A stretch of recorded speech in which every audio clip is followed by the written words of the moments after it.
अरे बहू, ला टीवी का रिमोट मुझे दे। तू कब से टीवी देख रही है? कपिल शर्मा शो का टाइम हो गया है। अरे जरा रुकिए माँ जी, अभी अभी तो मेरा सीरियल शुरू हुआ है। एक काम करिए, आप कपिल शर्मा को अपनी सहेली मीना आंटी के यहाँ जाके देख लीजिए। अरे तू खुद क्यों नहीं चली जाती अपनी उस नकचड़ी सहेली कमला के यहाँ? है बड़ी आई मुझे भेजने वाली। सीमा गुस्से से जवाब देती है, मुझे भी कोई शौक नहीं है आपके साथ बैठकर टीवी देखने का। फिर सीमा अपनी सहेली कमला के घर चली जाती है। अरे क्या बात है सीमा, अचानक इतनी रात को मेरे घर आना कैसे हुआ? अरे क्या बताऊं तुझे, मेरी सास के मारे तो घर पर टीवी देखना तक मुश्किल हो गया है, इसीलिए मैं तेरे घर पे आ गई हूँ टीवी देखने। अरे तू अपनी सास से इतना डरती क्यों है? अभी अभी तो तेरी शादी हुई है। अगर अभी से तू नरम पड़ गई तो तेरी सास तुझे घर की नौकरानी बनाकर रख देगी। तो बिल्कुल ठीक कहती है कमला, मेरी सास कुछ जरूरत से ज्यादा ही मेरा फायदा उठाती है। घर का सारा काम मुझे अकेली को करना पड़ता है। तो चिंता मत कर, बहुत आसान तरीका है।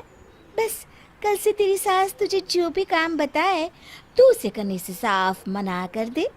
देख लेना, धीरे धीरे तेरी सास लाइन पर आ जाएगी।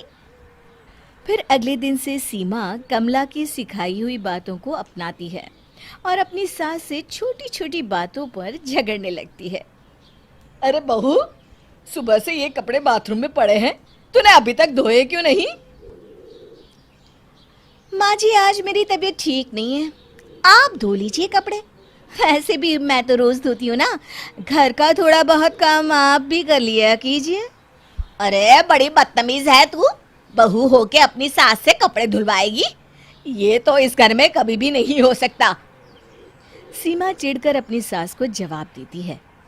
तो ठीक है, कपड़े इसी तरह पड़े रहने दीजिए, मुझे कोई फर्क नहीं पड़ता। मैं चली अपने कमरे में। फिर अगले दिन। अरे सीमा, तुमने अभी तक मेरे कपड़े नहीं धोए, मैं ऑफिस क्या पहन कर जाऊंगा?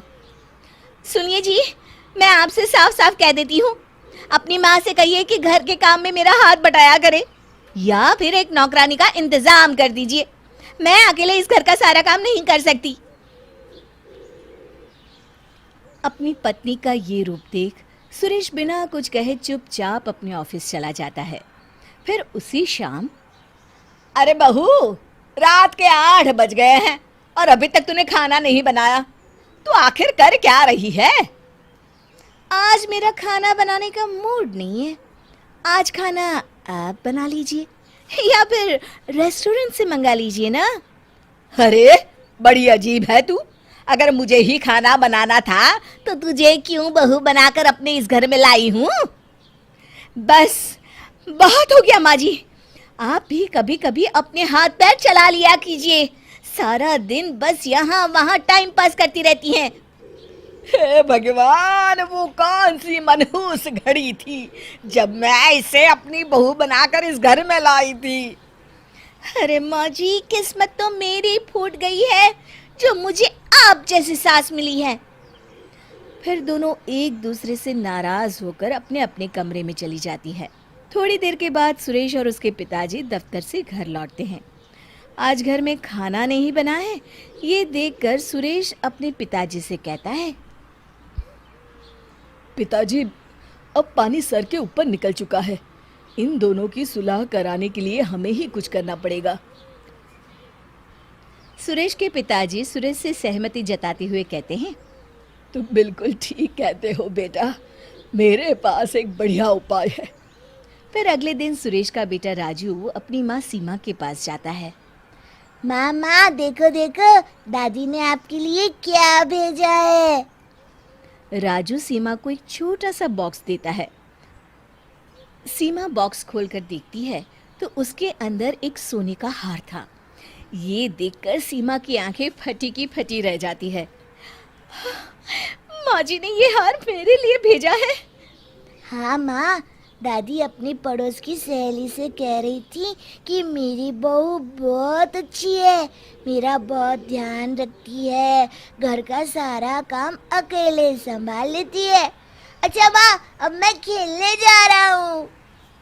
फिर राजू वहां से चला जाता है। थोड़ी देर के बाद राजू भागता हुआ अपनी दादी के कमरे में जाता है। दादी दादी, देखिए माँ ने आपके लिए क्या भेजा है। राजू अपनी दादी को एक थैला देता है। सीमा की सास थैले के अंदर सुंदर सी साड़ी देखकर कहती है, अरे इतनी सुंदर साड़ी बहू मेरे लिए लेकर आई है। हाँ दादी, माँ तो अपनी सहेली कमला से कह रही थी मेरी सास बहुत अच्छी है, मेरा बहुत ख्याल रखती है। अच्छा दादी, अब मैं खेलने जा रहा हूँ। सीमा की सास तुरंत उठकर सीमा के कमरे में जाती हैं और सीमा से कहती हैं, अरे बहू मुझे माफ कर दे, मैंने तुझे समझने में बहुत बड़ी गलती कर दी। अरे माँ जी, ये आप क्या कह रही हैं? माफ़ी तो मुझे आपसे मांगनी चाहिए, आप तो मेरी माँ समान हैं।